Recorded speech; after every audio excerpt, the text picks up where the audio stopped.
Hello friends, Ashok IAS में आपका स्वागत है। दोस्तों, हमारी एनसीईआरटी की सीरीज चल रही है, एनसीईआरटी बुनियाद सीरीज। ठीक है, आप ऊपर देख ही रहे होंगे इसका। तो 8th क्लास का पहला चैप्टर हमने समाप्त कर लिया था। ये दूसरा अध्याय है। ठीक है, इसकी हम चर्चा यहाँ पर करते हैं। देखिए, ये बहुत अच्छी सीरीज है। मैं नहीं कह रहा हूँ, कई जो है मेरे साथ के जो मित्र हैं उनको मैंने शेयर किया था, तो उन्होंने कहा था ऐसा जो है यूट्यूब में कहीं पर आपको बहुत कम ही दिखेगा।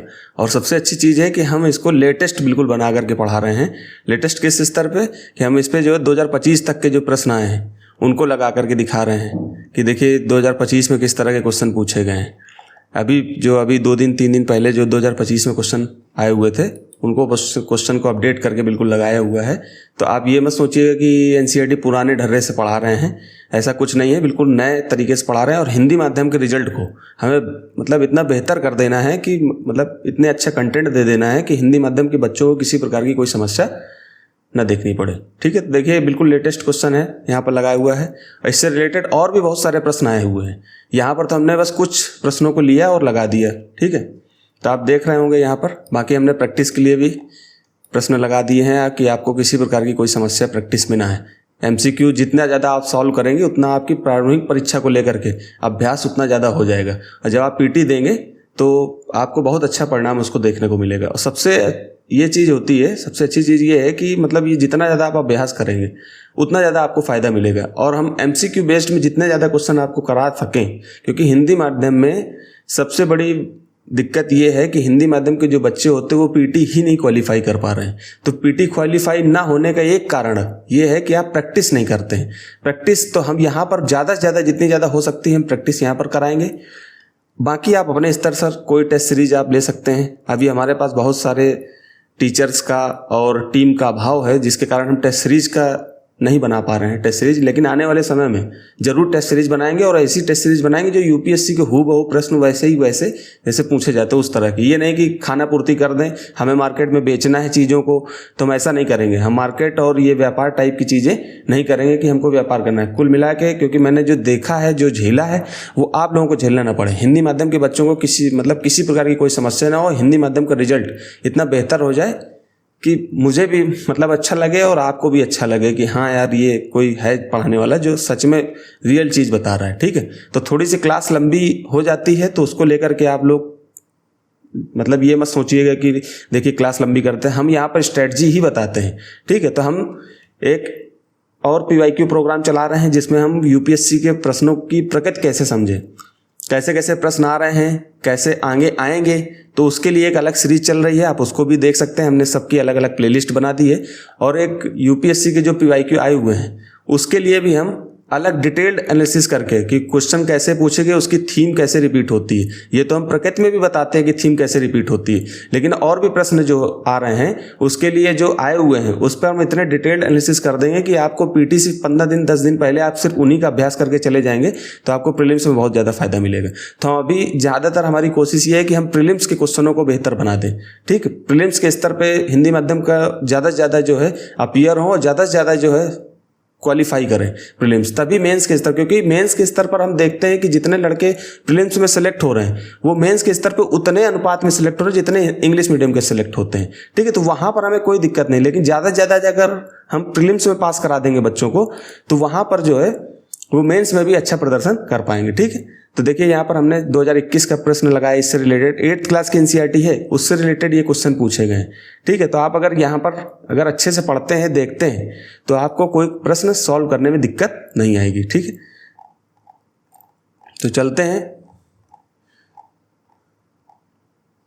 ये देखिए हमने सिलेबस लगा रखा है। ठीक है, ये प्रीलिम्स का सिलेबस है। प्रीलिम्स का 3 नंबर पॉइंट पे आप जाएंगे तो प्रीलिम्स का ज्योग्राफी का सिलेबस मिलेगा ये। ठीक है, भारत एवं विश्व का भूगोल, भारत एवं विश्व का प्राकृतिक, सामाजिक, आर्थिक भूगोल। देखिए पढ़ने का एक तरीका होता है सिलेबस को कि भारत एवं विश्व का, पहले इसको अलग करिए, फिर इसको देखिए विश्व का प्राकृतिक, फिर उसका विश्व का सामाजिक, फिर विश्व का आर्थिक भूगोल। इस तरह से आप सिलेबस को इलेबोरेट करके पढ़ सकते हैं। ठीक, इंडिया एंड वर्ल्ड ज्योग्राफी, फिर उसकी यहाँ पर डैश लगा हुआ है। ठीक है, physical, social, economic, geography of India and the world. ठीक, यहाँ पर अभी ये मेंस का सिलेबस ज्योग्राफी का, आप इसको पढ़ लीजिएगा। यहाँ पर दिया हुआ है, इंग्लिश में भी हमने दे दिया है कि इंग्लिश में भी आप किसी भी सिलेबस को या यूपीएससी के प्रश्नों को हिंदी में तो पढ़ ही रहे हैं, लेकिन इंग्लिश में भी उसको समझने का प्रयास करिए। ये नहीं कि हिंदी मीडियम के हैं तो सिर्फ हिंदी ही पढ़ेंगे, इंग्लिश हम पढ़ेंगे ही नहीं, कसम खा के आए हुए हैं, तो ऐसा नहीं करना है। हमको जो है भाषा जो है किसी प्रकार की कोई बाधा ना उत्पन्न करे हमारे सिलेक्ट होने में। ठीक है, आगे चलते हैं, ये आप देख लीजिएगा। ठीक है, यहाँ तक मैंने इनको, अब मैं सब कुछ अगर यहाँ पर बताने लगूंगा तो समय बहुत ज़्यादा चला जाएगा। ठीक है, यहाँ पर जो है 8th क्लास के एनसीईआरटी में चैप्टर का नाम आप देख ही सकते हैं, भूमि, मृदा, जल, प्राकृतिक, वनस्पति और वन्य जीव संसाधन। इन चीज़ों के बारे में यहाँ पर चर्चा की गई। अब हमको यूपीएससी के अकॉर्डिंग कैसे तैयारी करनी, तो पहले तो हमने जो है अपनी बाउंड्री सेट करनी है। बाउंड्री कैसे सेट होगी कि सिलेबस को पढ़ना है ज़्यादा से ज़्यादा बार, जितनी बार आप जब भी कोई नया टॉपिक पढ़ें तुरंत सिलेबस देखें, प्री का देखें, मेंस का देखें, फिर उससे रिलेटेड पीवाईक्यू देखें। ठीक है, पीवाईक्यू देखें जो कि हम काम कर रहे हैं। हम देखिए 2 चीज़ों पर विशेष तौर पे काम कर रहे हैं, एक पीवाईक्यू पे और एक आपके सिलेबस पे। तो सिलेबस हम हर स्लाइड पे आपको सिलेबस देखने को मिलेगा। पीवाईक्यू भी आपको कराया जा रहा है, पीवाईक्यू ज़्यादा से ज़्यादा आपको सॉल्व कराया जा रहा है, एमसीक्यू आपकी ज़्यादा से ज़्यादा सॉल्व कराया जा रहा है, जिससे आपकी प्रैक्टिस खूब हो जाए। जितनी ज़्यादा प्रैक्टिस होगी उतना आप मेंस प्री के करीब हो जाओगे, प्री सिलेक्ट होने के करीब हो जाओगे। तो मैं प्रैक्टिस यहाँ ज़्यादा से ज़्यादा कराऊंगा, बाकी आप स्वयं से टेस्ट सीरीज से करिए। ठीक, और हम एक मेंस उत्तर लेखन प्रोग्राम भी स्टार्ट करेंगे। ठीक है, मेंस का, उसमें भी हम मेंस के क्वेश्चन डेली 2 या 1 क्वेश्चन डेली आपको डिस्कस करके देंगे। पहले तो आपको प्रश्न देंगे और प्रश्न जैसे ही आपको देंगे फिर आप उसका उत्तर स्वयं से लिखिएगा। फिर हम आपको मॉडल आंसर ये खुद लिख करके आंसर कैसे उत्तर लिखा जाता है वो सारी चीज़ें हम उपलब्ध कराएंगे। पहले भी उपलब्ध कराए हैं, लेकिन हमारे पास तकनीकी अभाव कारण बहुत सारी दिक्कतें आ जाती थी, लेकिन अब ऐसा कुछ नहीं होगा। ठीक, यहाँ पर तंजानिया जो अफ्रीका का एक जगह है, क्षेत्र है, उसके बारे में कहानी बताई गई थी। तो हम कहानी यहाँ पर नहीं पढ़ेंगे, हम तंजानिया यहाँ पर इंपॉर्टेंट था इसलिए हमने तंजानिया को यहाँ पर ले लिया। ठीक है, अफ्रीका का ये क्षेत्र है तंजानिया, ये। ठीक, तो जैसे इधर आप देखोगे तो ये अफ्रीका का क्षेत्र है, इधर आपका ये भूमध्य सागर है। ठीक है, यहाँ पर अटलांटिक ओशियन है, ये आपका पूरा क्षेत्र, इधर आपका हिंद महासागर इंडियन ओशियन है। ठीक है, तो यहाँ ये वाला क्षेत्र, फिर ये मेडागास्कर वाला क्षेत्र हो जाएगा। ठीक है, तो तंजानिया की कहानी बताई गई कि देखिए जो हमारे जो पृथ्वी है उस पर अलग अलग क्षेत्र पर किस प्रकार की दशाएं, जलवायु दशाएं, वायुमंडलीय दशाएं, ठीक है, ये कैसी कैसी वहाँ का मौसम, वहाँ पर किस प्रकार के लोग रहते हैं, वहाँ की संस्कृति कैसी है, उस तरीके की बात यहाँ पर पूरी समझाने की कोशिश की गई है। तो हम यहाँ पर ये सब पढ़ेंगे तो समय व्यर्थ होगा, हमें बच्चों की तरह नहीं पढ़ना, लेकिन हमने स्लाइड पर टाइप करा दिया है, तो किसी प्रकार की कोई समस्या नहीं है, आप इसको रोक करके खुद भी पढ़ सकते हैं, लेकिन ये कोई इतना ज़्यादा इंपॉर्टेंट नहीं है। 2 अलग अलग जगहों को यहाँ पर दिखाया गया है, इसलिए मैंने यहाँ पर देखिए मैप लगा दिया है। 2 अलग अलग जगह, जैसे तंजानिया यहाँ पर दिखा दिया गया है, फिर यहाँ पर जो है एक पीटर नाम के व्यक्ति को लेकर के एनसीईआरटी ने बहुत अच्छा समझाया। ठीक है, आप पढ़ोगे एक फ्लो में तो आपको बहुत अच्छे से समझ में आएगा। पीटर नाम के एक बच्चे को लेकर के यहाँ पर ऑस्ट्रेलिया में न्यूजीलैंड को दिखा दिया गया, ये आपका न्यूजीलैंड है। ठीक, न्यूजीलैंड के चित्र को दिखाया गया है। तो ऐसे ही आपकी मैपिंग भी तैयार हो जाएगी। तो हम मैपिंग पे भी इस पर एक प्रोग्राम है कि अपना मैपिंग भी इसमें हम तैयार करा देंगे आपको इसी तरह से। ठीक है, इसमें न्यूजीलैंड के बारे में बता दिया गया कि कैसे कैसे वहाँ पर पीटर के परिवार कैसे वहाँ पर अपना जीवन यापन करता है। ठीक, फिर आगे हम पढ़ते हैं। फिर माम्बा, तंजानिया में माम्बा के नाम से, माम्बा नाम की एक बच्ची है, उसके बारे में कहानी रिलेट करके बताई गई है। यहाँ पर न्यूजीलैंड में पीटर के विषय में। तो हमने यहाँ पर मैपिंग से आपको ये समझाने का प्रयास किया। यहाँ पर ऑस्ट्रेलिया का चित्र है, तो ऑस्ट्रेलिया को भी आपने अच्छे से देख लिया, ये चित्र देख लिया आपने, मैप देख लिया। फिर आगे हम पढ़ते हैं इसको। भूमि एक संसाधन है, उसके बारे में यहाँ पर बताया गया कि भूमि के कौन कौन से उपयोग होते हैं, और भूमि का जिस तरह से आजकल यूज हो रहा है, ज़्यादा से ज़्यादा लोग जो है भूमि का उपयोग करते चले जा रहे हैं, अंधाधुंध उपयोग। जो ज़रूरत के, अभी किसी व्यक्ति को 2 प्लाट की ज़रूरत है, वो 10-20 प्लाट खरीद रहा है। उसको 10 बीघे की ज़रूरत है, 1 बीघे में काम चल जाएगा, 2 बीघे में काम चल जाएगा, वो 50 बीघे खरीद रहा है। फिर उसमें उद्योग डेवलप हो रहे हैं, फिर उसमें और भी इंडस्ट्रियाँ आ रही हैं, उसमें केमिकलाइज्ड खेतों में केमिकल का यूज हो रहा है। ठीक है, ठीक है, पेस्टिसाइड का यूज हो रहा है, वो कहीं ना कहीं हमारे भूमि को क्या कर रहा है, जो है खराब कर रहा है। तो हम उसको पढ़ते हैं। तो यहाँ पर जो है भूमि है, भूमि एक संसाधन है, संसाधन के बारे में, क्योंकि ये पूरी 8th क्लास की एनसीईआरटी संसाधन पर आधारित है। ठीक है, ये संसाधन। तो यहाँ पर भूमि एक संसाधन है, तो भूमि के बारे में स्पेशल यहाँ पर चर्चा की गई। सभी महत्वपूर्ण प्राकृतिक संसाधनों में भूमि भी शामिल है। ठीक, महत्वपूर्ण प्राकृतिक संसाधन है उसमें भूमि भी शामिल है। भूपृष्ठ के कुल क्षेत्र का लगभग 30% भाग भूमि।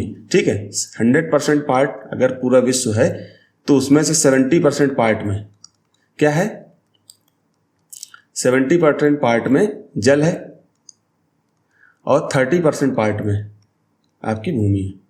उसमें भी 30% में है हम कुछ जगह पर ही रहते हैं, बहुत सीमित जगह पर, क्योंकि बहुत सारी जो है जगहें आपकी ध्रुवों पर हैं जहाँ पर बर्फ़ है, शुष्क क्षेत्र है। ठीक है, तो वहाँ पर हम रह ही नहीं सकते, वहाँ पर विरल और निर्जन क्षेत्र हैं वो, तो वहाँ रह ही नहीं सकते। तो हम 30% क्षेत्र में भी कुछ ही ऐसी जगह हैं जहाँ को जिन पर हम रह सकते हैं। कई सारे पहाड़ी क्षेत्र हैं जहाँ पर नहीं रह सकते हैं।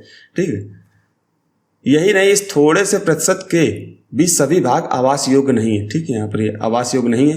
मुख्यतः भूमि और जलवायु के भिन्न भिन्न लक्षणों के कारण विश्व के विभिन्न भागों में जनसंख्या का वितरण आसमान पाया जाता है। देखिए, जहाँ पर आपकी समतल भूमि वहाँ पर जनसंख्या ज़्यादा होगी। जैसे आप भारत के चित्र को ले लो। ठीक है, तो भारत के में जो है, मैं यहाँ पर हल्का सा मैप बनाने की कोशिश करूँगा।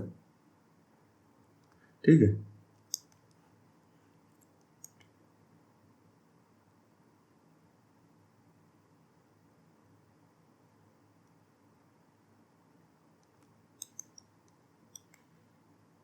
अरे ये यहाँ पर जो है ये आपका पहाड़ी क्षेत्र है, इससे आप मैदानी क्षेत्र में जैसे आएंगे।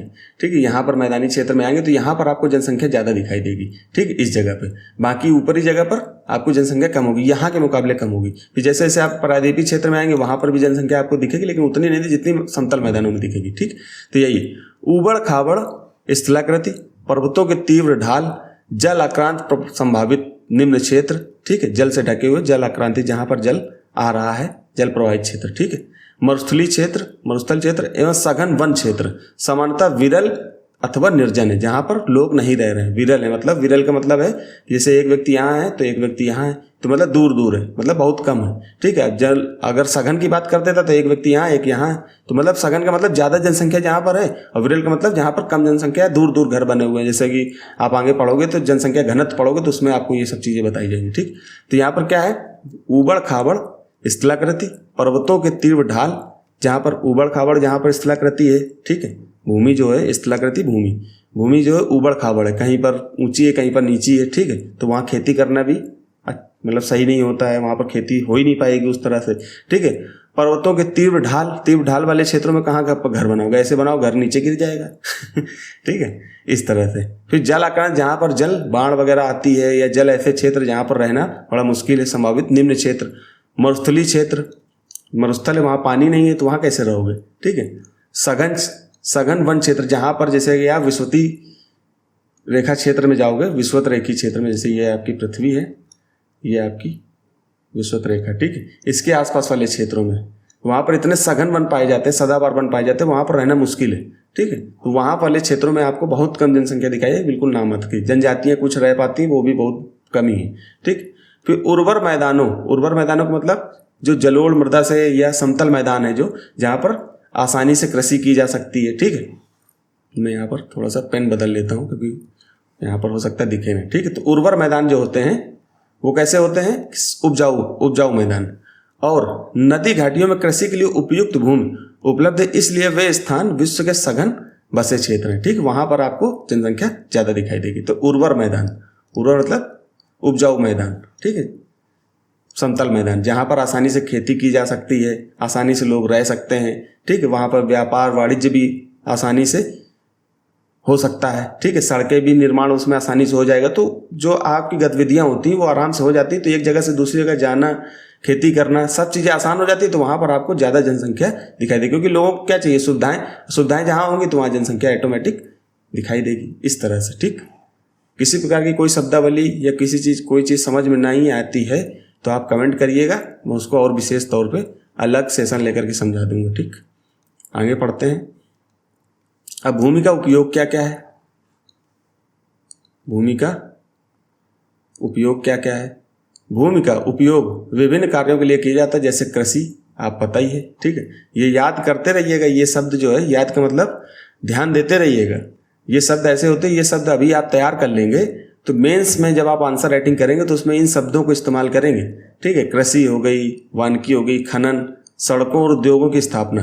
तो भूमि का उपयोग किस किस रूप में किया जाता है? कृषि के लिए किया जाता है, वानिकी के लिए किया जाता है, ठीक है, वन लगाना, खनन किया जाता है, सड़क बनाए जाते हैं, उद्योग स्थापित किए जाते हैं। साधारणतः इसे भूमि उपयोग कहा जाता है। माम्बा और पीटर आपने पीछे कहानी में दिया हुआ है, माम्बा तंजानिया की कहानी बता रही है और पीटर जो है न्यूजीलैंड के आसपास वाले क्षेत्रों के बारे में बता रहा है कि पर्यावरण भूमि उपयोग के विभिन्न तरीकों की सूची में। ये तो बच्चों वाली चीज़ है, इसको काट दीजिए।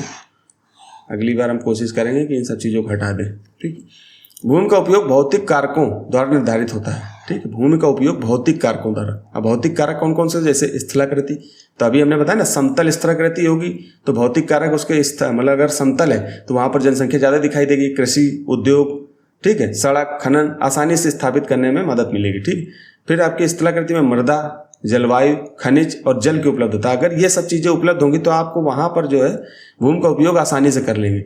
लेकिन अगर आपकी मृदा अच्छी नहीं है तो खेती करना आसान नहीं होगा, खेती बड़ी दिक्कत करेगी। जलवायु स्थिति अच्छी नहीं है तो भी दिक्कत करेगा, जल नहीं है तो भी दिक्कत करेगा। अगर आप खनिज नहीं है, अब आपकी जो है मृदा है उसमें अच्छे पोषक तत्व तो नहीं उपलब्ध होंगे तो आप कैसे जो है उसमें खेती कर पाएंगे। तो ये सब चीज़ों को होना बहुत ज़रूरी है, तभी आप भूमि का अच्छा उपयोग कर पाएंगे। तो वो कौन से कारक हैं? वो भौतिक कारक हैं।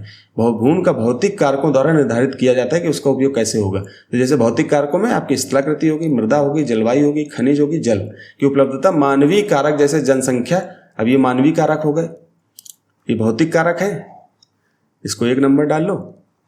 और ये आपके मानवीय कारक जैसे जनसंख्या, प्रौद्योगिकी, टेक्नोलॉजी भी भूमि उपयोग प्रतिरूप में महत्वपूर्ण निर्धारक। अब जैसे जहाँ पर जनसंख्या ज़्यादा है, अगर आपको वो क्षेत्र मानवीय कारक से प्रभावित क्षेत्र होगा। प्रौद्योगिकी, आप टेक्नोलॉजी का विकास कर लेंगे तो खेती करना आसान हो जाएगा। अब जहाँ पर उबड़ खाबड़ ज़मीन है तो आपने ट्रैक्टर वगैरह ले आए और भी टेक्नोलॉजी का यूज करके उसको समतल बना लिया। उसमें पोषक तत्वों की कमी है तो पोषक तत्वों को बढ़ाने के लिए कोई नई तकनीकी आ गई, आने वाले समय में हो सकता आ जाए। तो ये सब चीज़ों को यूज करके आप उस भूमि का उपयोग कर सकते हैं, ठीक है, इस तरह से। अब जैसे आप देख रहे हैं कि पहाड़ी क्षेत्र है, वहाँ खेती करना आसान नहीं होता है, तो हम क्या करेंगे कि कुछ ऐसी तकनीकी बनाएंगे जैसे समोच्च रेखी खेती करने लगे, वेदिका फार्मिंग बना ले, इस तरह से जो है जैसे सीढ़ी नुमा खेती, ऐसे तो क्या हो जाएगा, खेती करना थोड़ा सा आसान हो जाएगा। इस तरह से जो हम तकनीकी का इस्तेमाल करके आगे बढ़ते हैं। स्वामित्व के आधार पर भूमि को निजी भूमि और सामुदायिक भूमि में बांटा जा सकता है, ठीक है। स्वामित्व के आधार पर, जैसे मान लो ये आपकी भूमि है तो कुछ भूमि कैसी होती है, निजी भूमि होती है जो स्वयं की होती है। जैसे आपके पास 20 बीघे जमीन है, 10 बीघे जमीन है, 5 बीघे जमीन है, ठीक है, इस तरह से। एक सामुदायिक भूमि होती है। सामुदायिक का मतलब जैसे गवर्नमेंट स्कूल हो गए, मंदिर हो गए, ठीक है, ये कैसी जमीनें होती है, सामुदायिक होती है, ठीक है। तो इस पर एक व्यक्ति का अधिकार नहीं होता सामुदायिक भूमि पर। निजी व्यक्ति में आपका स्वयं का अधिकार होता है, सामुदायिक भूमि में किसी का अधिकार नहीं होता, सबका अधिकार होता है, इस तरह से, ठीक। मतलब सड़क हो गई, ये कैसे हो गए, ये आपकी सामुदायिक भूमि हो गई, ठीक। मतलब सभी हम सब मिलकर के यूज करते हैं।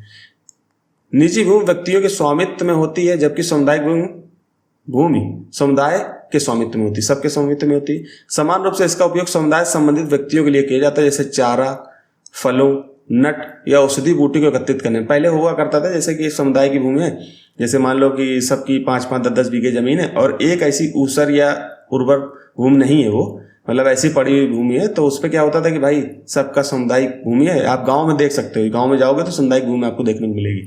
वहां पर आप क्या है कि सबको सुविधा मिल जाती है कि आप अपना अपना अनाज यहाँ रख लीजिए, ठीक है, अपना जो है मवेशियां हैं उनके लिए चारा लेकर के आते हैं तो यहाँ रख लीजिए। इस तरह की सुविधाएं आप सामुदायिक भूमि में मिल जाती है, ठीक है।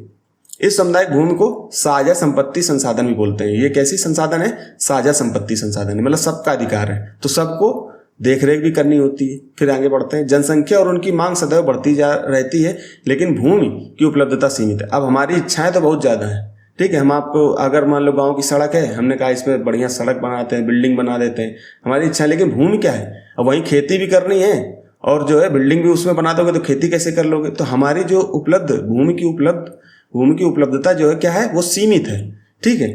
या मतलब 5 बीघे है ये जमीन, अब इसमें तुमको खेती भी करना है, बिल्डिंग भी करना है, अब ये है कि 10 बीघे हो तुम्हारे पास तो आप कर लोगे कि 5 बीघे में खेती कर लो और 5 बीघे में बिल्डिंग बना लो, तो बिल्डिंग में रहने के लिए भी लोगों को जगह मिल जाएगी और 5 बीघे से इन जो भी लोग यहाँ पर रह रहे हैं उनको सबको अनाज भी मिल जाएगा। लेकिन क्या है, हमारे पास भूमि सीमित है, हमारे पास सिर्फ 5 ही बीघा जमीन, उदाहरण के तौर पर बता रहा हूँ, ठीक है। उस 5 बीघे में हमको उगाना भी है, उसी में रहना भी है और उसी में जो है क्या करना है, संसाधन भी उगाने हैं, खाने पीने के लिए व्यवस्था भी करनी है, ठीक है। तो ये सब चीज़ों तो हमारे पास भूमि संसाधन क्या है, सीमित है। पिछली कक्षाओं में हमने पढ़ा है कि नवीकरणीय संसाधन और नवीकरणीय संसाधन, इनको जरा देख करके एक बार देख लीजिएगा, ठीक। स्थान के अनुसार भूमि की गुणवत्ता में अंतर होता है, किसी स्थान पर बहुत अच्छी भूमि मिल जाएगी, किसी स्थान पर हो सकता है कि उसमें पोषक तत्वों का अभाव हो या वैसी जमीन हो, ठीक है, तो दिक्कत करती। लोगों ने सामुदायिक भूमि पर व्यापारिक क्षेत्र, अब जैसे सामुदायिक भूमि है वहाँ पर व्यापारिक मतलब कि मंडी खोल दी, ये कह दिया कि सबको वहाँ पर खेती, सभी लोग जो है अपने सामान को लेकर, सब्जी लेकर के या अलग अलग वस्तुएं, कपड़े का व्यापार करने चले आए, ठीक है। लोगों ने सामुदायिक भूमि पर व्यापारिक क्षेत्र बनाने, नगरीय क्षेत्रों में घर बनाने, नगरीय जो शहर होते हैं उनमें घर बनाने और ग्रामीण क्षेत्रों में कृषि और भूमि का विस्तार करने के लिए अनाधिकृत हस्तक्षेप किया है। मतलब इतना ज़्यादा हस्तक्षेप किया है कि उससे भूमि की जो उपलब्धता है वो सीमित होती जा रही है। अब हमको वहाँ पर जो है वो पड़ी हुई ज़मीन थी, उस पर जो है व्यापार करने लगे। अब आपको अनाज रखना है तो कहाँ रखोगे, ठीक है। सामुदायिक भूमि पर रखने का जगह थी, मान लो ये सामुदायिक भूमि थी, यहाँ पर क्या कर रहे थे आप, मवेशियों का चारा रख देते थे, खेते से जो कट के अनाज आए उसको रख देते थे। अब यहीं पर जो है मंडी लगने लगी, व्यापारिक क्षेत्र बना दिया आपने, तो वो क्या हो गया कि अब अनाज कहाँ रखोगे, तो अनाज जहाँ रखने की घर में जगह नहीं है तो अनाज क्या हो जाएगा, सड़ जाएगा। तो ये जो है दिक्कत कर रहा है, इसी के बारे में बताया जा रहा है, ठीक है। तो ग्रामीण क्षेत्रों में कृषि योग्य भूमि का विस्तार करने के लिए अनाधिकृत हस्तक्षेप करना शुरू कर दिया है। आज भूमि उपयोग प्रतिरूप में व्यापक परिवर्तन हमारे समाज में सांस्कृतिक परिवर्तनों को दर्शाते हैं, ठीक। सांस्कृतिक परिवर्तन को कैसे दर्शाते हैं, फिर से मैं आपको यहाँ पर समझा देता हूँ कि आज भूमि उपयोग प्रतिरूप में परिवर्तन, व्यापक परिवर्तन हो रहा है जो हमारे समाज में सांस्कृतिक परिवर्तनों को दर्शाता है। सांस्कृतिक परिवर्तन, संस्कृति का मतलब क्या होता है, मतलब ये होता है कि आपके रहने, खाने पीने की जो शैली है वो दूसरे समाज में कैसी है और यहाँ कैसी है। अब जैसे आपने यहाँ पर क्या है, ग्रामीण सड़क है, ठीक है, आपने यहाँ पर झोपड़ी नुमा घर बने हुए थे, यहाँ पर भैंस गाय बैल दिख रही थी, ठीक है। अब आपने क्या कर दिया, इसको शहर बना दिया इस तरह से। तो ये देखिए यहाँ पर जिस तरह के घर बने हुए थे, यहाँ पर मल्टी स्टोरी बिल्डिंग बन गई, ठीक, अपार्टमेंट्स बन गए, सड़कें बड़ी बड़ी बन गई, तो आपकी संस्कृति में परिवर्तन आ गया, ठीक है। इस तरह से जो है इसी में सांस्कृतिक परिवर्तन की बात कर रहा है, ठीक, परिवर्तन को दर्शाते हैं। वर्तमान में कृषि और निर्माण संबंधी गतिविधियों के कारण, अब देखिए मैन्युफैक्चर्ड जो होते हैं, विनिर्माण जो क्षेत्र होते हैं, आपने घर बनाने लगे, कंस्ट्रक्शन का कार्य करने लगे, ठीक है। कृषि, अब जैसे ये जो भूमि थी, मान लो एक भूमि है, यहाँ पर खूब सारे पेड़ लगे हुए थे, यहाँ पर बताता हूँ, ये है भूमि, यहाँ पर जो है पेड़ों की संख्या बहुत सारी लगी हुई थी। एक ग्रामीण क्षेत्र की बात बता रहा हूँ मैं, ठीक। अब ये क्या है, आपने यहाँ से सारे पेड़ों को काट दिया और यहाँ पर क्या करने लगे, खेती करने लगे, ठीक, खेती करने लगे। तो ये जो आपकी भूमि में पेड़ लगे हुए थे और मिट्टी को बांधे हुए थे, आप खेती करने लगे तो मिट्टी कटाव होने लगा, ठीक है। फिर क्या है, निर्माण संबंधी गतिविधियों के कारण, गतिविधियों के प्रसार मतलब ज़्यादा ज़्यादा होने लगा के कारण भूमि निम्नीकरण हो रहा है भूमि का, मतलब कि उसकी क्वालिटी गिर रही है, डिग्रेडेशन हो रहा है, भूस्खलन हो रहा है। मिट्टी, भाई जैसे पेड़ लगे होते थे तो मिट्टी क्या होती थी, ये जैसे पेड़ लगा हुआ है, ठीक, इसकी जड़ें हैं, ये मिट्टी को जो है मिट्टी को बांधे हुए हैं। और जैसे आपने पेड़ काटा, मिट्टी की जो है जो ऊपरी लेयर है, अंदर की जो मिट्टी है, ये सब उखड़ करके पानी एक बार बहा, पानी बरसा और ये सब बह करके चली गई। तो ये क्या कर रही है, मृदा अपर्दन का भी काम कर रही है, मरुस्थलीकरण भी हो रहा है, ठीक है। उसमें पेड़ों से पत्तियां टूट करके उसमें गिरती थी, ह्यूमस का निर्माण होता था तो बढ़िया उर्वर मृदा होती थी। अब उसमें जब पेड़ कट गए, उसको ह्यूमस नहीं मिल पा रहा है तो मरुस्थलीकरण की ओर बढ़ रहा है। तो पर्यावरण के लिए ये सब प्रमुख खतरे हैं। अब देखिए ये सब शब्द जो हैं, आप अगर यूपीएससी मेंस में कोई प्रश्न ऐसा पूछा गया, मान लो कि मृदा की क्वालिटी गिर रही है, उसके क्या क्या कारण है, ठीक है। ये सिंपल क्वेश्चन में पीसीएस में तो डायरेक्ट ऐसे ही पूछ लेगा। मृदा जो है, मैं यहाँ लिख देता हूँ, मृदा निम्नीकरण, डिग्रेडेशन, सॉइल डिग्रेडेशन, निम्नीकरण के क्या कारण है, ठीक है। क्या यहाँ पर क्या लगा लीजिए, क्या कारण हैं, ठीक, चर्चा कीजिए भारत के संदर्भ में इसकी व्याख्या कीजिए। ठीक है, अब जैसे UNCCD जो एक प्रोग्राम चलता है उसका 2019 में जो है COP 14 CCD, इसका जो है COP 14 2019 में हुआ था। तो United nation convention on combat desertification, मतलब कि जो भूमि का क्षरण है उसको कम, मरुस्थलीकरण जो बढ़ रहा है उसको कम करने के कौन कौन से उपाय होने चाहिए, इसके वैश्विक स्तर पर एक प्रोग्राम चल रहा है। तो उसके हम सदस्य हैं। ये बाध्यकारी जो है संस्था है, बाध्यकारी यहाँ पर COP 14 है, इसलिए ये UNCCD बाध्यकारी है, इस पे साइन मतलब इसको करना ही करना है। तो ये सब कारण आप इनके उत्तर में ये लिख सकते हो। आप अगर चाहें तो इस पे एक उत्तर लिख के दिखाइएगा, हमें बताइएगा कमेंट में कि इससे संबंधित कैसे हमने ये उत्तर लिखा है और इस पे क्या क्या सुधार हो सकता है, आगे कैसे कैसे किया जा सकता है। हालांकि हम आज से या कल से जो है एक प्रोग्राम लेकर के आएंगे जिसमें मेंस की प्रैक्टिस कराई जाएगी। मैं खुद भी आपके साथ लिखूंगा। ठीक है, मॉडल आंसर आपको उपलब्ध कराऊंगा और खुद भी कभी कभी जो बीच बीच में उत्तर लिख करके आपको स्लाइड में लगा के दिखाऊंगा कैसे कैसे उत्तर लिखा जाता है। ठीक, अनाधिकृत यहाँ पर हमने पढ़ लिया था यहाँ तक। पर्यावरण के लिए प्रमुख खतरे हैं, तो ये शब्दावलियाँ जैसे ये हैं, इनको आप नोट कर लीजिए। निर्नीकरण, भूस्खलन, ये शब्दावली जब आप अच्छे से पढ़ लोगे 10, 20, 25 बार, ठीक है, तो ये शब्द जो है आपके जहन में, दिमाग में सेट हो जाएंगे। फिर आप उत्तर जब लिखोगे तो ये शब्द निकल के आएंगे आपके पास। ठीक है, तो ये शब्द जब आप लिखोगे तो एग्जामिनर देखेगा कि हाँ यार ये उत्तर बढ़िया लिखा है। इसकी शब्दावली, हिंदी माध्यम की एक कमी और है कि वो हिंदी में भी अच्छे से नहीं लिख पाता है। ठीक है, मात्राओं में बहुत सारी कापियाँ जिस कभी कभी देखता हूँ तो ये मुझे लगता है कि कई कॉपियों में आपको अब जैसे निम्न लिखना है, ठीक है, निम्न लिखना है, कई बच्चों की कॉपी में ऐसे लिखा होता है निम्न। अब बताइए कि ये जब हिंदी आप अच्छे से नहीं लिख पा रहे हो तो एग्जामिनर जब देखेगा कि आपको हिंदी लिखना नहीं आ रहा तो हिंदी में तुमको कैसे नंबर अच्छे दे देगा। ठीक है, तो इस पर भी हमें काम करना है। ठीक, फिर आगे देखते हैं अब भूमि संरक्षण के उपाय।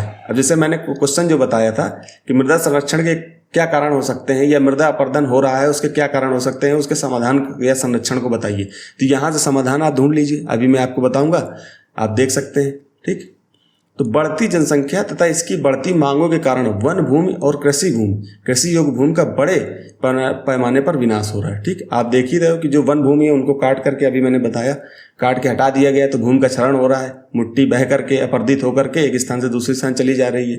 ठीक है, तो जो कृषि योग्य भूमि है उसका भी विनाश हो रहा है। ठीक है, और कृषि योग्य भूमि जो होती है उस पर हमने पैसे के लालच में प्लॉटिंग करने लगता है। अब ये मान के चलो 1 बीघे जमीन है, ठीक है, इसमें अच्छी खासी प्लॉट मतलब खेती होती थी। अब इसमें क्या हो रहा है कि नगरीकरण का विकास, प्लॉटिंग काटते जा रहे हैं कि लोगों को लाभ हो रहा है कि 1 बीघे जमीन है उसकी 1 करोड़ कीमत है, अगर हम प्लाट काट देंगे तो हम इसको जो है 30-30 लाख में दे देंगे तो हो सकता है हमको 2 करोड़ मिल जाए। तो इस तरह से लालच में जो है हम इसका भूमि का उपयोग इस तरह से कर रहे हैं। उपयोग क्या कर रहे हैं, एक तरीके से नुकसानी कर रहे हैं। ठीक, तो हमारी जो खेती, इसमें 1 बीघे खेती में 10-12 कुंटल जो अनाज होता था वो भी नहीं हमको प्राप्त हो रहा है। तो एक तरफ क्या कर रहे हैं कि हम प्लॉट तो बनाते चले जा रहे हैं, घर तो बन जाएगा लेकिन खाने के लिए क्या करोगे। ठीक है, तो इस तरह से इससे इस प्राकृतिक संसाधन के समाप्त होने का डर पैदा हो गया है। ठीक, किसका, भूमि का। इसलिए विनाश की वर्तमान दर को अवश्य ही रोकना चाहिए। ये संरक्षण के उपाय हैं तो इसको आप जरूर ध्यान देना। तो रोकने के लिए कौन कौन से उपाय करने चाहिए, जैसे वन रोपण, भूमि है तो उस पर जो है वन लगाइए। अभी जो है हमारी सरकार जो है एक पेड़ माँ के नाम अभी प्रोग्राम चल रहा था, उसमें काफ़ी पेड़ लगाए गए। एक पेड़ माँ के नाम स्लोगन था। ठीक है, ये इस तरह से स्लोगन जो लगा करके काफ़ी पेड़ लगाए गए। तो वन रोपण का एक कार्यक्रम अच्छा है, आप जब लिखोगे तो उसमें एक उदाहरण ये भी दे सकते हो। जिस प्रकार वर्तमान सरकार के द्वारा एक पेड़ माँ के नाम लगाया जा रहा है, जिससे जो है वन रोपण की जो दर है वो बढ़ जाएगी, जिससे मिट्टी का कटाव कम होगा। इस तरह से उत्तर आप बढ़िया से घुमा करके लिख सकते हो। शब्दावलियाँ बढ़िया होंगी तो आपका उत्तर बहुत बेहतरीन लिखा जाएगा। ठीक है, भूमि उद्धार। भूमि उद्धार का मतलब क्या होता है कि जैसे कि मान लो ये तालाब है, ठीक है, ये तालाब है या झील है। ठीक, इसको हटा देता हूं।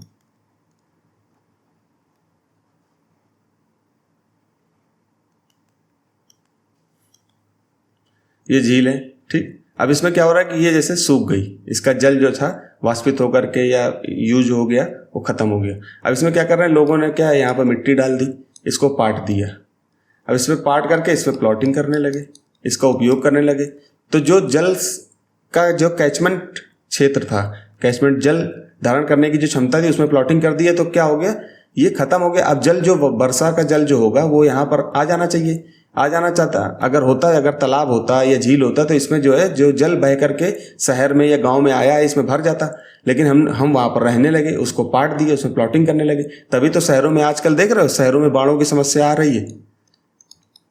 तो जो जल ग्रहण क्षेत्र था, कैचमेंट एरिया था, वो क्या हो रहा है, कम हो रहा है। कैचमेंट एरिया, नीति आयोग ने भी इस पे जो है एक अनुशंसा दी है, उसको आप पढ़िएगा। तो जो शहरों में जो शहरी बाढ़ होती है उसके क्या कारण है, तो उस पर एक आप उत्तर में एक ये कथन भी डाल सकते हो। ठीक, इस तरह तो भूमि उद्धार का मतलब वही होता है। ठीक, फिर रासायनिक कीटनाशकों का प्रयोग कर रहे हो आप, ठीक है, पेस्टिसाइड खेतों में डाल रहे हो, तो उससे भी क्या हो रहा है, मिट्टी कट के जल से जो है आसपास जा रही है और नदियों में जाती है, अंततः वहाँ के जो जलीय जीव हैं उनको भी नुकसान करती है। और उर्वरकों के विनियमित, मतलब उसका रेगुलेशन नहीं है, नियमित उपयोग हो तो ठीक है, विनियमित मतलब उसको उपयोगी कि पता नहीं किस तरह से उपयोग कर रहे हैं, अंधाधुंध की, मतलब अगर 1 किलो खाद डालने से, उर्वरक डालने से 2 किलो अनाज हो जाता, तो हम सोच रहे हैं कि 4-5 किलो डाल देंगे तो 20 किलो हो जाएगा, लेकिन इससे क्या उल्टा नुकसान हो रहा है। ठीक, इस तरह से हमें जो है अंधाधुंध उपयोग हो रहा है। अतिचारण पर रोक, मतलब कि जो पशु वगैरह क्या होते हैं, जैसे ये खेत है तो उसमें जो है घास वगैरह होगी, वहाँ पर क्या है पशुपालन कर रहे हैं, पशुओं को चराना है, तो उससे भी एक नुकसान होता है। तो उस पर भी हमें सब चीज़ को संतुलित करके रखना है, क्योंकि नेचर ने हमें संतुलन बना के दिया हुआ है कि संतुलन बना के हर चीज़ को रखिए। ठीक है, आज भूमि संरक्षण के प्रयुक्त सामान्य तरीके हैं, तो इन सब शब्दों को आप अच्छे से लिख सकते हो, ये मेंस में आपको फायदा देगी। ठीक, अब भूस्खलन कैसे होता है, वहीं पर हमने पढ़ा था ना, यहाँ पर नहीं दिया हुआ है। भूस्खलन कैसे होता है, यही मिट्टी का कटाव हो रहा है। तो बड़े स्तर पर जब हो जाता है तो भूमि का क्या हो गया, संचलन, एक स्थान से दूसरे स्थान भूमि खिसक कर चलिए, तो उसको भूस्खलन बोल दिए। इस पर एक मैंने वीडियो बनाया हुआ, अगर चाहो तो आप देख सकते हो उसको जा करके। भूस्खलन को समान रूप से सैल, मलबा या ढाल से गिरने वाली मिट्टी के वृहद संचलन के रूप में परिभाषित किया जाता है। वे प्रायः भूकंप, बाढ़ और ज्वालामुखी के साथ घटित होते हैं। ठीक, लंबे समय तक भारी वर्षा से भूस्खलन होता है, आप पहाड़ी क्षेत्रों में देख सकते हो। ये वेरी इंपॉर्टेंट टॉपिक है, क्योंकि हिमालय क्षेत्र में भूस्खलन की समस्याएं बहुत ज़्यादा देखी जाती हैं। ठीक है, और उससे संबंधित प्रतिवर्ष लगभग प्रश्न पूछा जाता है मेंस में, तो इसलिए इसको भी यहाँ पर जो है ध्यान रखिएगा। ठीक है, यहाँ पर मैं चाहता तो प्रश्न लगा देता, लेकिन मैंने कहा चलो कोई दिक्कत नहीं, बता तो रहा हूँ, क्योंकि अवेयर करना, ना कि मुझे प्रश्नों की श्रृंखला बता देनी कि ये प्रश्न, लेकिन हमें ये ध्यान रखना है कि प्रश्न जो है आते हैं। ठीक, और उन प्रश्नों को मैंने बहुत अच्छी तरह से देखा, इसलिए हर टॉपिक पढ़ते समय मुझे तुरंत याद आ जाता है कि इससे संबंधित प्रश्न पूछा गया था, और मैं तुरंत उसको जो है कहीं ना कहीं से खोज करके लगा ही देता हूँ। तो प्री के लेवल पे भी लगा देता हूँ, मेंस के अब प्रैक्टिस जब कराऊंगा तो सारे प्रश्न लगा दूंगा, दिखा दूंगा। ठीक, तो वे प्राय भूकंप और बाढ़ और ज्वालामुखी के साथ घटित होते हैं। लंबे समय तक भारी वर्षा होने से भूस्खलन होता है। यह नदी के प्रवाह को कुछ समय के लिए अवरुद्ध कर देता है। नदी अवरुद्धता के अचानक फूट पड़ने से निचली घाटियों के आवास में विध्वंस आ जाता है। पहाड़ी भूभाग में भूस्खलन एक मुख्य विस्तृत रूप से फैली प्राकृतिक आपदा जो प्रायः जीवन और संपत्ति को आघात पहुंचाती है और चिंता का एक मुख्य विषय। अभी आपने देखा हाल में, अभी 2 हफ्ते पहले उत्तरकाशी में बादल फटने की घटना देखने को मिली। बादल फटने से क्या हुआ कि यकायक, अब हो क्या रहा है, इसी ये नदियां हैं, ठीक है, इसमें जल है, कम जल है या जैसा भी जल है, अब इसमें जो भी जल है वो आराम से इस नदी में बह रहा है। लेकिन अब क्या हुआ कि बादल जो फटा, बादल फटता क्यों है कि बादल में पानी को रखने की जो कैपेसिटी थी, जो पानी को पकड़ के रखने की जो कैपेसिटी थी वो अब नहीं रही। तो बादल में मान लो 5 किलो पानी, एक उदाहरण दे रहा हूँ, 5 किलो पानी को अपने पास पकड़ के रखने की ताकत थी, एकदम से 10 किलो पानी हो गया तो वो 10 किलो पानी नीचे गिर जाएगा, बादल फट जाएगा। इसी को बादल को एक सामान्य भाषा में बादल फटने की घटना बोलते हैं। ठीक, अब क्या हुआ कि नदियों में यकायक पानी आ गया। अब ये आसपास की जो ये नदी बह रही थी तो ये तट थे, ये टूट गए, घाटियाँ टूट गई और आसपास के क्षेत्रों को प्रभावित किया। तो आप देख सकते हैं खीर नदी में ऐसा हुआ था उत्तरकाशी में। ये प्रतिवर्ष लगभग होता है। अभी 2013 में एक बार हुआ था बादल फटने की घटना, फिर 14 में हुआ, फिर इसके बाद अभी देखने को मिल रहा है 25 में। ठीक है, ये बार बार ये घटना क्यों हो रही है, ऐसा क्यों हो रहा है? क्योंकि आप देख रहे होगा कि जो मानसून हमारा होता था पहले, क्या होता था, जून से लेकर के लगभग सितंबर तक चलता था। ठीक है, मानसून। अब क्या हो रहा है कि ये सिमट गया, जून जुलाई अगस्त सितंबर 4 महीने चलता था। अब हम क्या हो गया, ये जुलाई से लेकर के अगस्त में समझ लो 2 ही महीने में सिमट जाता है। और 4 महीने में जितनी बारिश होती थी उतनी अब 2 महीने में हो रही है। और सबसे बड़ी चीज़ ये है कि जो आपका मैदान है, मान लो ये मैं आपको यहाँ पर समझाता हूँ, ठीक है। ये मैदान, ये आपका क्षेत्र है नीचे का, ये मैदान है, ठीक। मैदानी क्षेत्रों में जो पेड़ लगे हुए थे, ठीक है। तो क्या होता था कि बादल, जैसे यहाँ से मानसून, ये आपका अरब सागर है, ये आपकी बंगाली खाड़ी है, ठीक। तो यहाँ से जैसे कि मानसून प्रवेश किया तो मानसून अंदर चला गया, इधर से बंगाल खाड़ी से भी प्रवेश किया, अंदर जाता गया। तो क्या होता था कि नमी, जैसे यहाँ से थोड़ा सा बारिश कराई, नमी कम हो गई, तो यहाँ से जो पेड़ों से आर्द्रता ले लेते थे और बादल निर्माण हो जाता था, यहीं पर बारिश भी करा देते थे। लेकिन पेड़ जो है कट जा रहे हैं, पेड़ों की कटाई होती चली जा रही, तो वो आर्द्रता को समेट नहीं पाते, फिर आगे बढ़ते जाते हैं, आर्द्रता उनको आगे और ज़्यादा मिलती, फिर पहाड़ी क्षेत्रों में जो है एकदम से पानी जो है गिरा देते हैं। तो इस कारण से जो है बादल फटने की घटनाएं बढ़ रही। हो सकता है कि यूपीएससी अगले साल इससे संबंधित बढ़िया प्रश्न बनाकर आपको दे, तो ये कंटेंट आप अच्छे से तैयार कर लीजिएगा, ठीक है। तो यहाँ पर हमने ये सब चीज़ें पढ़ी। यहाँ पर हम जो पढ़ रहे थे वो बादल फटने की घटना नहीं, भूस्खलन की घटना पढ़ रहे थे। तो भूस्खलन की घटना को मैं यहाँ पर फिर से समझाता हूँ। पानी पी लेता हूँ।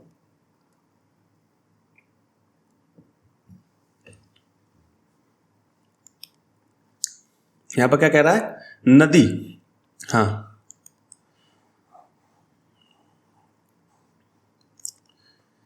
वे प्राय भूकंप और बाण ज्वालामुखी के साथ घटित होते हैं। लंबे समय तक भारी वर्षा होने से भूस्खलन होता है, ठीक है। लंबे समय तक भारी वर्षा, अभी जैसे मैंने बताया ना, भारी वर्षा हो रहा है, भूस्खलन हो जाएगा, ठीक है। मिट्टी वहाँ की कट जाएगी, नमी, भाई मिट्टी है वो हल्की से रूखी, हल्की नमी उसको ठीक मिल रही है, लेकिन एकदम से मिट्टी मिल जाएगी तो मिट्टी को काटते हुए, पहाड़ को काटते हुए नीचे आ जाएगा, ठीक है।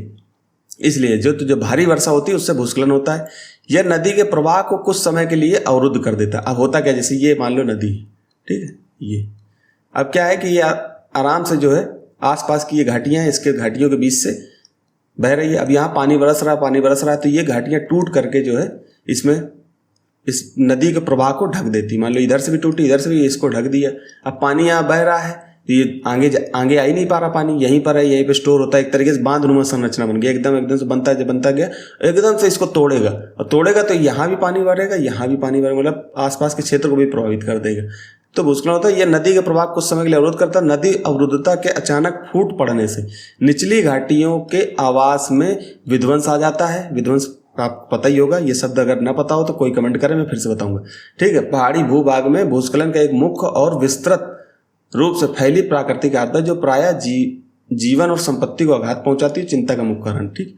आपदा प्रबंधन में भी इसको आप यूज कर सकते हैं। अब इसके न्यूनीकरण के क्रियाविधि क्या है, इसको कम करने के उपाय क्या है। जैसे बार बार आती है जो भूस्खलन जैसी समस्याएं हो रही हैं, तो इसका कारण क्या है। तो आपदा प्रबंधन में आपसे ये पूछ लेगा कि इसके न्यूनीकरण के उपाय क्या है, ठीक, प्रबंधन में। तो आपदा प्रबंधन में जब आपको पूछेगा तो आपने पहले तो ये घटना बतानी है, भूस्खलन होता क्या है, फिर भूस्खलन होने के बाद इसके न्यूनीकरण की क्रियाविधि या न्यूनीकरण के उपाय क्या है। तो वैज्ञानिक विधियों के विकास से हमें समझने की शक्ति मिलती है कि भूस्खलन उत्पन्न होने के कौन कौन से कारक है, उनका प्रबंधन कैसे करना है। भूस्खलन को रोकने के कुछ विधियां या प्रविधियां निम्न है, ठीक है। अब इसको, ये 4 विधियां हैं, इसको आप आराम से मेंस में लिख सकते हो। भूस्खलन प्रभावित क्षेत्रों का मानचित्र बनाकर इसमें प्रभावित होने वाले स्थानों को इंगित करना है। जहां जहां भूस्खलन आता रहा है तो हम उसके इतिहास को देखेंगे कि यहाँ पर भूस्खलन आता रहा है, तो इसको इंगित करेंगे कि ये क्षेत्र है, ये क्षेत्र है, ये क्षेत्र है। इन तीनों को ऐसे मैप में दिखा दिया कि ये भूस्खलन प्रभावित क्षेत्र है, ठीक। फिर उसको इंगित करके लोगों को वहां बसने से रोकना है हमको, कि वहां पर नए प्लॉट, आवास के क्षेत्र, ये उद्योग स्थापित ना हो। इसकी जो है सरकार को इस पर ध्यान देना होगा, ठीक। तो पहला काम आपका ये हो गया।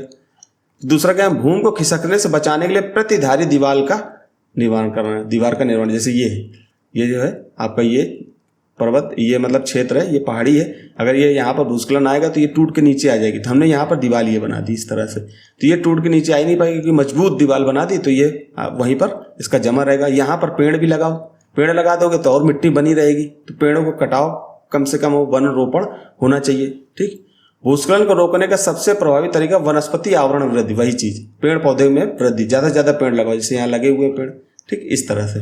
फिर सतही अपवाह तथा झरना प्रभावों के साथ साथ भूस्खलन की गतिशीलता को नियंत्रित करने के लिए पृष्ठीय आवरण नियंत्रण उपाय कार्यान्वित करने चाहिए, ठीक। पृष्ठीय आवरण, पृष्ठीय का मतलब जो वर्षा होती है, जैसे ये जमीन है, यहाँ पर वर्षा होती है, ठीक है। तो ये क्या होता है, अपवाह जो इसके जो पानी बह करके आता है, तो ये क्या होता है, इसके कटाव को, मिट्टी को तोड़ देता है, काट देता है। तो यहाँ पर हम अगर इसके आवरण पर किसी प्रकार की नई तकनीकी का विकास कर लेते हैं, पेड़ पौधे तो लगा ही रहे हैं, इन सब चीज़ों को छोटे छोटे पौधे लगा देते हैं, तो मिट्टी क्या हो जाएगी, बंध जाएगी। तो जो है आराम से जो है इसका न्यूनीकरण इसका किया जा सकता है, किसका, भूस्खलन का।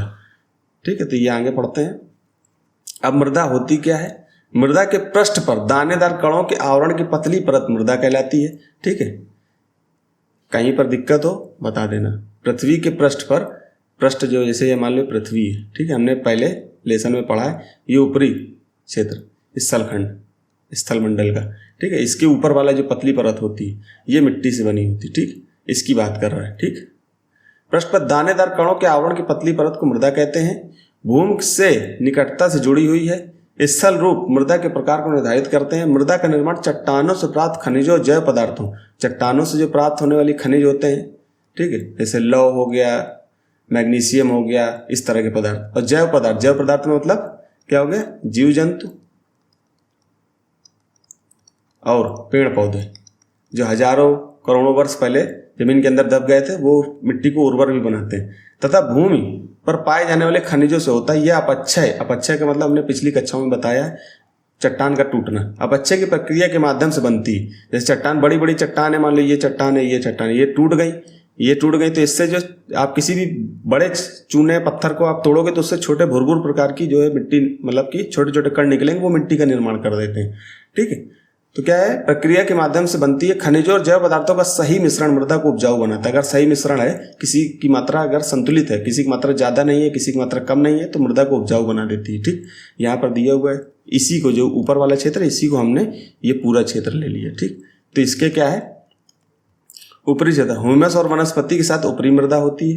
ठीक, फिर बालू, गाद, क्ले के साथ उपमृदा उसके नीचे पाई जाती है। फिर अपक्षयी चट्टानी पदार्थ, जो चट्टान होते हैं उसका जो क्षय जब होता है तो टूट करके छोटे छोटे टुकड़ों में टूटती है, वो भी मृदा का एक रूप होती है। फिर जनक चट्टान जहाँ से चट्टानों का निर्माण हुआ है। ठीक, आगे यहाँ पर हमने दिया जनक चट्टान क्या होता है, यहाँ पर मृदा। जनक शैल, ये रंग, गठन और रासायनिक गुणधर्म, खनिज मात्रा, पारगम्यता को निर्धारित करती है। फिर ठीक है, मृदा के बारे में बता रहे, जनक शैल क्या होती है। जनक शैल आपने देख लिया, जहाँ से मृदा बनना स्टार्ट हुई, ये जनक शैल। ठीक है, यहाँ तक। फिर उसके बाद अपक्षयी चट्टानी पदार्थ छोटे छोटे हो गए, फिर उसके ऊपर ये गादनुमा, बालूनुमा संरचना बन गई, फिर उसके ऊपर ह्यूमस, वनस्पति, ये ऊपरी मृदा होती है, यही उपजाऊ कहलाती है। ठीक है, अगर इसमें सही मात्रा अगर मृदा में मिल जाए, पदार्थों, जैव पदार्थों का सही मिश्रण और खनिज पदार्थों का सही मिश्रण मिल जाए, तो ये उपजाऊ भी हो जाती है। ठीक, फिर आगे पढ़ते हैं मृदा। तो जनक शैल ये रंग, गठन और रासायनिक गुणधर्म, खनिज और उसकी मात्रा और पारगम्यता को निर्धारित करती है। ठीक, पारगम्यता का मतलब क्या होता है कि मिट्टी में आने जाने का पारगम होना चाहिए, मतलब पानी धीरे से नीचे चला जाए। ठीक है, तो इस पारगम्यता होनी चाहिए। ठीक, उसमें मतलब छोटे छोटे से होल होने चाहिए मिट्टी में। ठीक, उच्चावच, तुंगता और ढाल, ये मृदा के संचय को निर्धारित करते हैं। ठीक, मृदा अगर तुंगता कम है, ऊंचाई कम है, तो मृदा के संचय को निर्धारित करते हैं, मृदा ठीक होगी। अगर पहाड़ी भाग में तो मृदा नीचे आ जाएगी। ठीक है, तो उसके भी उपाय हम लोग करते हैं। फिर वनस्पति जात, प्राणी जात और सूक्ष्म जीव, ये ह्यूमस निर्माण की दर को प्रभावित करते हैं। ठीक, आप जानते हो कि जो वनस्पतियां होती हैं, प्राणी जात होते हैं, सूक्ष्म जीव होते हैं, वो क्या होते हैं, मरते हैं और मिट्टी के अंदर दब जाते हैं। तो ये क्या होते हैं, दब जाते हैं, तो उस मिट्टी को उपजाऊ बना देते हैं, ह्यूमस बढ़िया निर्माण होता है। और जो सूक्ष्म जीव होते हैं, इसको बीज के इसकी पारगम्यता को भी बनाते हैं, जैसे केचुआ किसानों का मित्र होता है, ऐसे कहते हैं। ठीक, तो मृदा निर्माण को प्रभावित करने वाले कारक कौन कौन से, तो उसमें हमने चर्चा की। तो जलवायु कारक भी होता है, तापमान भी होता है, वर्षा, ये अपक्षय और ह्यूमस निर्माण की दर को प्रभावित करते हैं। अब आपकी वहाँ जहाँ की जलवायु बहुत ज़्यादा गर्म होगी और पानी बिल्कुल नहीं बरसा होगा, तो वहाँ की मृदा क्या होगी, कठोर होगी और मरुस्थलीय प्रकार की मृदा होगी, जैसे राजस्थान वगैरह के क्षेत्र हो गए। ठीक है, लेकिन जहाँ पर बारिश ठीक ठाक होती है मृदा, वहाँ पर क्या होगी, वहाँ की मृदा एक तरीके से उपजाऊ या उर्वर प्रकार की मृदा होगी। ठीक, ह्यूमस। फिर क्या, समय, मृदा परिच्छेद का लेयर की मोटाई को निश्चित करता है। अगर समय बहुत ज़्यादा, क्योंकि 1 सेंटीमीटर मृदा को बनने में सैकड़ों वर्ष लग जाते हैं। 1 सेंटीमीटर मृदा को बनने में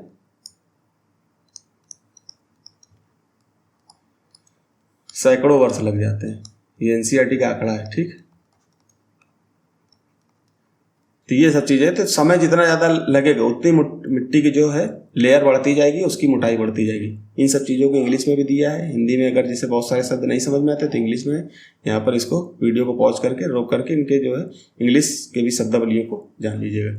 फिर अपक्षय मैंने बता ही दिया, तापमान परिवर्तन, तुषार मतलब बर्फ क्रिया, और पौधों, प्राणियों और जो मनुष्य के क्रियाकलापों द्वारा अनावृत शैलों का टूटना और क्षय होना अपक्षय कहलाता है। ठीक, मृदा निर्माण के कारक आपको पहले हमने बता ही दिया।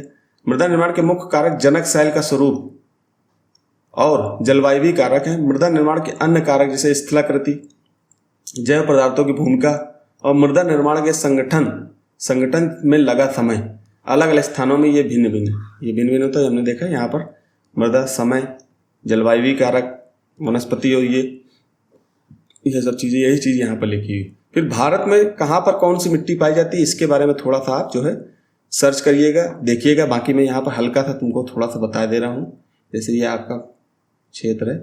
ठीक,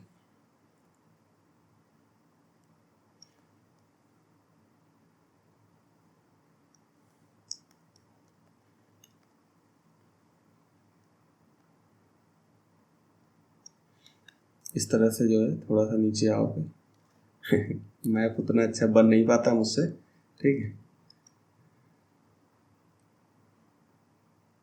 इस तरह से। ठीक, तो यहाँ पर क्या है कि आपकी ये ऊपर जो है पर्वतीय प्रकार की मृदा पाई जाती है। ठीक, फिर यहाँ पर आपकी देखिए जलोढ़ मृदा कैसी मिलेगी, जो सिंधु नदी है उसके आसपास का क्षेत्र में आपको जलोढ़ मृदा मिल जाएगी, मतलब उपजाऊ मृदा मिल जाएगी। फिर आपकी जो है गंगा के आसपास का क्षेत्र जो है उसमें आपको मिल जाएगी, इस तरह से जो है। फिर आपकी लाल मृदा आपकी इस क्षेत्र में, जैसे कल हमने पढ़ा लेटराइट मृदा यहाँ मिलेगी जहाँ पर पानी बहता है और यहाँ पर ज़्यादा पानी की मात्रा ज़्यादा बारिश जहाँ पर होती है। फिर इस तरह से जो है मरुस्थलीय प्रकार की मृदा यहाँ राजस्थान वाले क्षेत्रों में मिल जाएगी। फिर लाल मृदा आपकी कुछ क्षेत्र ऐसे, पीली मृदा, लाल मृदा, ये सब चीज़ें देख लीजिएगा। मैंने मैप में थोड़ा थोड़ा आपको बता दिया है, क्योंकि वीडियो फिर इससे लंबा हो जाएगा, ये सब चीज़ें यहीं पर बताने के लिए। ठीक है, तो काली मृदा जैसे कि आपको बताई मैंने, ये जैसे मान लो ये क्षेत्र है, तो काली मृदा ये पठारी क्षेत्रों के आसपास। ठीक, काली, लाल, लेटराइट, मरुस्थलीय, पर्वतीय प्रकार की मृदाएं हैं, हो सकती है विभिन्न प्रकार की मृदाओं की एक एक मुट्ठी इकट्ठी है, खैर निरीक्षण करने की बोला गया है बच्चों के लिए। बाकी आप देखिए उस मृदा का उपयोग क्या है, काली मृदा कैसी होती है, वहाँ कौन कौन से अनाज होते हैं, उनको जरा अच्छे से पढ़िए, क्योंकि यूपीएससी की पीवाईक्यू में ऐसे इस प्रकार क्वेश्चन पूछ चुका है। ठीक है, आगे पढ़ते हैं, उनके उपयोग पर आधारित प्रश्न जरूर बनिए। तो मृदा का निम्नीकरण और संरक्षण के उपाय कौन कौन से होते हैं। ठीक है, मृदा अपर्दन, देखिए अपक्षय और अपर्दन में क्या होता है। अपक्षय का मतलब ये होता है कि मान लो ये मिट्टी है, ठीक, चट्टान है, ये टूट गई, टूट करके यहीं पर स्थिर है। फिर एक स्थान से दूसरे स्थान इसको वायु, जल, पवन के द्वारा एक स्थान से दूसरे स्थान ले जाया जाता है। तो जब ले जाया जाता है तो यह अपर्दन कहलाती है। ठीक, यही अंतर है सिर्फ। ठीक, तो यही अपक्षय जब होता है तो वो अपर्दन करके एक स्थान से दूसरे स्थान जब लाई जाती है नदियों के द्वारा, जल के द्वारा, पवन के द्वारा, ठीक, तो वो क्या होती है, अपर्दन कहलाती है। ठीक है, तो मृदा अपर्दन और क्षीणता मृदा संसाधन के लिए दो मुख्य खतरे हैं। मानवीय और प्राकृतिक दोनों ही कारकों से मृदा का निम्नीकरण हो सकता है। ठीक, मानवीय कारण और प्राकृतिक कारण के कारण। ठीक, मानव जो है क्या कर रहा है कि उसमें ज़्यादा पेस्टिसाइड यूज कर रहा है, उर्वरक होते हैं उनका बहुत ज़्यादा यूज कर रहा है, और प्राकृतिक कारण में क्या है, जलवायु दशाएं अनुकूल नहीं है। ठीक है, तो इस कारण भी जो है मृदा का निम्नीकरण हो रहा है। इसी के लिए तो UNCCD है, इसको जरूर याद करना है, इसके बारे में पढ़ना जा करके आज। ठीक, मृदा के निम्नीकरण में सहायक कारक वनोन्मूलन। मृदा निम्नीकरण क्यों हो रहा है, तो वन का उन्मूलन हो रहा है, अतिचारण हो रहा है। अतिचारण आपको जो पशुओं मवेशियों के द्वारा चराया जाता है, रासायनिक उर्वरकों का अत्यधिक अंधाधुंध उपयोग, कीटनाशकों का अत्यधिक उपयोग, वर्षा दोहन, वर्षा का जल जो बह भूस्खलन से भी होता है, और बाढ़, ये सब क्या कारण है, मृदा के निम्नीकरण का कारण। मृदा संरक्षण को कुछ विधियां निम्न प्रकार है। मृदा संरक्षण के कुछ प्रकार कैसे उनको बचाया जा सकता है। तो एक तो जो है मल्च बनाना। ठीक, मल्च बनाना, पौधों के बीच अनावृत भूमि जैव पदार्थ जैसे प्रवाल से ढक दिए जाते हैं। प्रवाल का मतलब ऊपर से ढक दिए जाते हैं। पुआल जैसे कि घास फूस, पॉलीथीन आजकल चलने लगी, इसे मृदा की आर्द्रता रुकी रहती है। जैसे ये पौधों के बीच में एक पौधा यहाँ है, एक पौधा यहाँ है, एक पौधा यहाँ है, बीच में हमने पॉलीथीन, नई तकनीक है। तो इससे क्या होता है, मिट्टी की आर्द्रता बनी रहती है और मिट्टी उपजाऊ बनी रहती है। ठीक, इस तरह से खेती आजकल की जा रही है। फिर दूसरी क्या है, वेदिका फार्मिंग। जो पहाड़ी क्षेत्र होते हैं वहाँ पर कैसे, मान लो ढलान वाला क्षेत्र है, अब यहाँ पर खेती करोगे सारा पानी नीचे आ जाएगा, मिट्टी भी नीचे आ जाएगी बह करके। तो मिट्टी मृदा को बचाए रखने के लिए एक काम ये किया जा सकता है, इसको वेदिका फार्मिंग ऐसे की जाए, समतल बनाने की कोशिश, मतलब सीढ़ी नुमा संरचना बना दी जाए, उससे खेती आसान। चाय के खेत ऐसे ही किए जाते हैं खेती। तो चौड़े समतल सोपान, सोपान मतलब सीढ़ी होती है, अथवा वेदिका तीव्र ढालों पर बनाए जाते हैं ताकि सपाट सतह फसल उगाने के लिए उपलब्ध हो जाए। इससे पृष्ठीय प्रभाव, पृष्ठीय मतलब पानी जो है जब नीचे आके गिरेगा तो मिट्टी को काट के नीचे न ला पाए, और मृदा अपरदन कम होता है। पानी भी जो है बह करके यहाँ नीचे नहीं आएगा, मतलब धीरे धीरे आएगा, जितनी उसको आवश्यकता होगी वो ले लेगा, फिर उसके नीचे आ जाएगा, फिर हम तब तक पानी डाल देंगे और मृदा भी कट के नीचे नहीं आएगी। ठीक, इस प्रकार से संरक्षण के। फिर उसके बाद समोच्च रेखी जुताई, ये भी कुछ मिलता जुलता है कि कैसे, इस तरह से, मतलब एक सीढ़ी नुमा में इस तरह से रोकने का प्रयास किया जाए, इस तरह से।